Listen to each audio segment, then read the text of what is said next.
Hello everyone, কোনো এক সন্ধেবেলা একটু সময় কাটাতে চলে গিয়েছিলাম ক্যাফে হাউস ক্যালকাটাতে।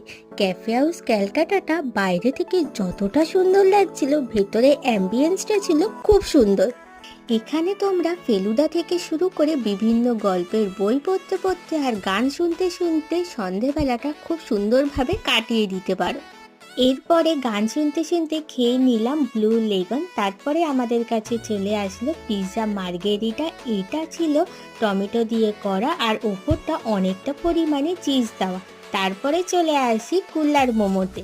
কুল্লার মোমোটা আমি ফার্স্ট টাইম ট্রাই করলাম। এটা একটা মাটির ভাঁড়ে দেওয়া একটা মোমো আর ওপরটা অনেকটা পরিমাণে চিজ দেওয়া। খুব সুন্দর খেতে ছিল। যারা ক্যাফে হাউস ক্যালকাটাতে আসবে তারা অবশ্যই এই কুল্লার মোমোটা ট্রাই করে দেখতে পারো। আশা করি তোমাদের খুবই ভালো লাগবে। টাটা বন্ধুরা।